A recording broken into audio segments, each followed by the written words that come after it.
Hi guys, welcome back to the Search for Wellness, where today we are actually going to dive a little bit deeper into our secret, toxic, hidden chemicals in our home and around our environment that we live in.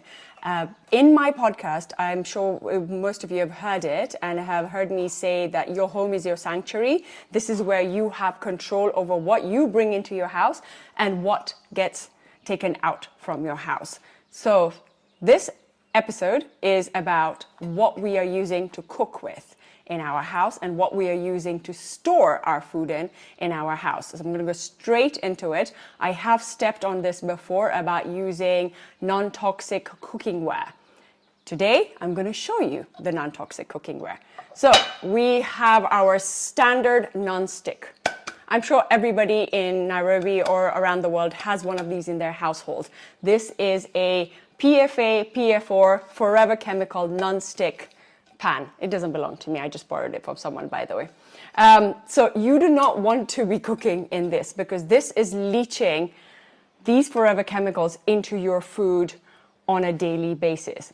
And then the worst thing is that let's say if it even gets a crack, a small crack, it's going to be leaching even more. Now, these forever chemicals that I have spoken about in the past to you guys before are the chemicals that you have in the environment, and even if we stop manufacturing them today, they're going to stay in the environment for another 100 years, maybe 200 years. They're in our blood. They can be traced in our blood. They can cause all sorts of havoc.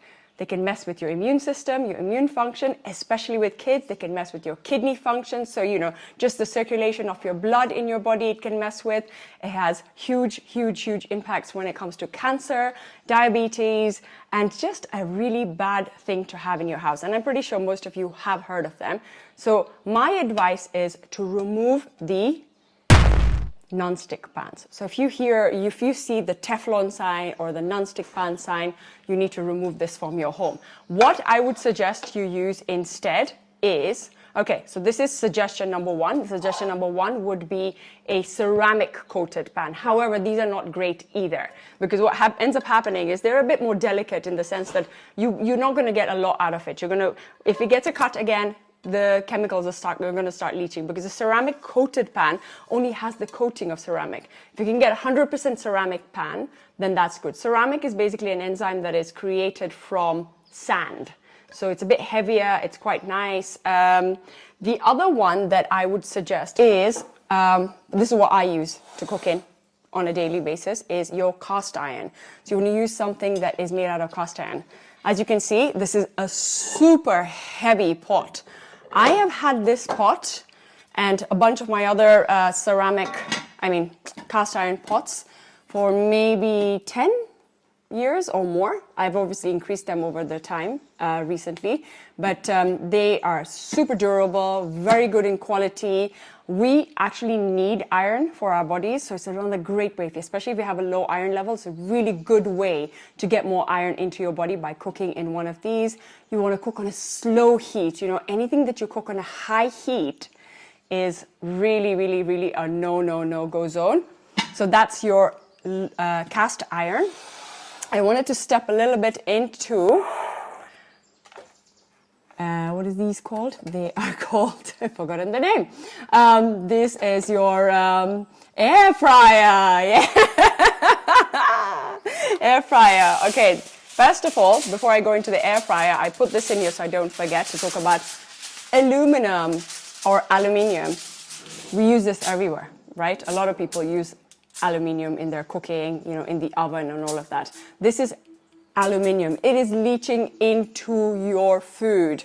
So try to reduce the use of aluminium. Use a baking sheet. You don't have to even use a baking sheet. Just use a little bit of oil, spray it around, and use your oven. So try to avoid using aluminium.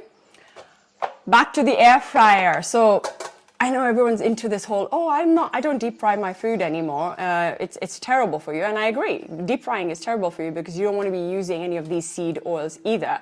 But using an air fryer is no good either because the other thing is you're cooking the food at such a high heat. It is losing its nutrients almost immediately. So what you're eating has zero nutrients in it.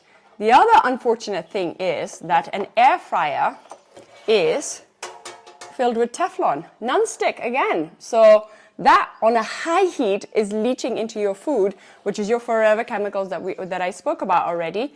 And so you want to, again, avoid using an air fryer. Solution, use the oven. The oven is the best thing. Cook on a low heat. If you know you want to make some chips in the oven, just put it on a really low heat. They actually turn out really nice. I've always cooked my chips in an oven and they turn out absolutely amazing. Option 2 is you can get an air fryer that is actually made out of glass. I actually have one, but I'm not a big fan of it. I went back to my oven. I just think it's better to stick to the original. So stick to your oven. That will really be beneficial for you. The next one is your handles, or what do you call it, stuff that you use, your utensils, right? So you want to try and avoid using anything like this, anything that's plastic. So you can already see this one's already burnt. So that's plastic, and plastic is already leached into your food.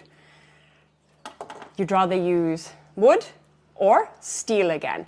Another good pot or pan to use is steel. Steel is another one that's really good. Stainless steel is healthy, it is non-toxic. So remove all the PFOs, remove all the PFAs from your house. So the next one is plastics. Plastics is actually a big one. Not only is it bad for our bodies, it's also really bad for the environment. And the bioaccumulation of plastic into our bodies is also really, really harmful. It is an endocrine disruptor. We are actually consuming a credit card worth of plastic a week without even doing much. So you really, really want to remove plastic, especially in your home, which is your sanctuary. So plastic containers like these that you're sending your kids food in, you want to take these out. Even your BPAs, all they've done is they've taken BPAs and they've replaced BPAs with your BPFs. So food containers like these, you want to take them out. You want to try and avoid giving anything in these plastic containers to your children. The other thing that a lot of people don't realize is that when you get your takeaway food, or you put your food in a plastic container, it gets affected when it's hot. So if you put hot food in your plastic container and then you remove the food to heat it up, you'll always see that there is a little color change in the plastic. And what happens is the molecules have actually switched places, meaning your food has become plastic now and your plastic has become your food now. So you can imagine how toxic that is for you.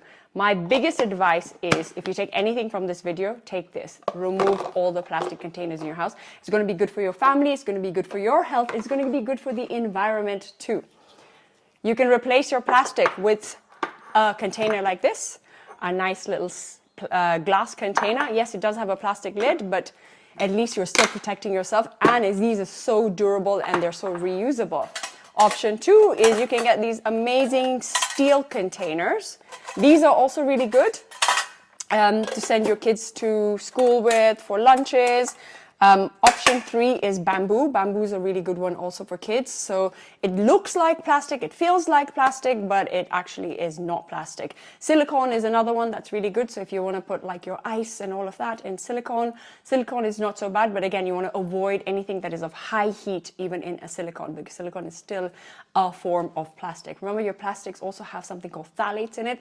Phthalates is that softness that it gives to your plastic, which even if it's inhaled, it's really, really bad for you. It's really bad for your environment, extremely bad for your children. I hope that this video has been helpful, and I hope to inspire you guys with more videos like this each and every day. Please subscribe to the channel for more and more stuff like this. And if you would like to know anything else, please DM me or comment on this video, like, share, and just share the love. Lots of love.